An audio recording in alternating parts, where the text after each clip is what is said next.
আমরা সবাই জানি আমরা একদিন মারা যাব, কিন্তু কখনো কি এইভাবে ভেবে দেখছি? আসুন একটু ছোট্ট করে কল্পনা করা যাক। ধরুন আপনি মারা গেছেন, আপনাকে কাপড় দিয়ে ঢেকে রাখা হবে, আপনাকে সবাই দেখতে আসবে, সবাই কান্নাও করবে। আর কয়জন মানুষ খুবই তাড়াতাড়ি করে কবর খুঁড়তে শুরু করবে আপনাকে কবরে রেখে আসার জন্য।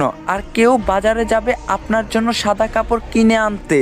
আর অন্যদিকে কেউ পানি গরম করতে ব্যস্ত আপনাকে শেষ গোসল করানোর জন্য।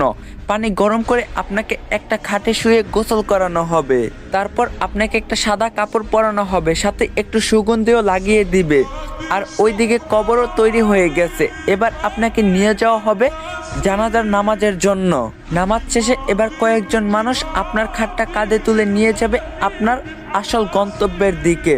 কবরে নিয়ে গিয়ে দুইজন মানুষ আপনার কবরে নেমে আপনাকে খুবই আস্তে করে কবরে শুইয়ে দিবে।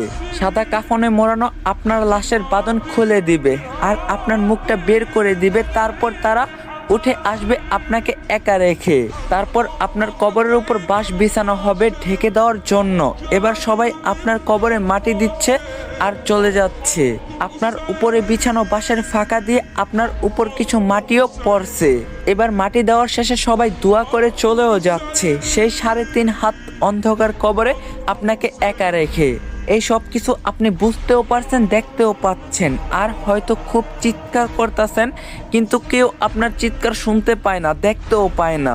এবার শুরু হবে আপনার দীর্ঘস্থায়ী কবরের জীবন।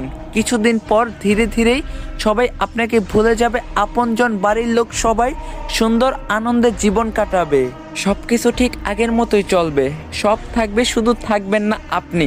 এখন একটু চোখ বন্ধ করে ভাবুন, যদি আজকে আপনি মারা যান তাহলে আল্লাহর কাছে কালকে কি জবাব দিবেন আপনি? চেষ্টা করবেন 5 ওয়াক্ত নামাজ পড়ার। আর বহুদিন পর ইসলামিক কন্টেন্ট নিয়ে ব্যাক করলাম। ভিডিওটা কেমন লাগছে অবশ্যই কমেন্টে জানাবেন, আর রিকোয়েস্ট রইল 3টা করে কপলিং করে দিবেন। তো দেখা হবে নেক্সট ভিডিওতে। আল্লাহ হাফেজ।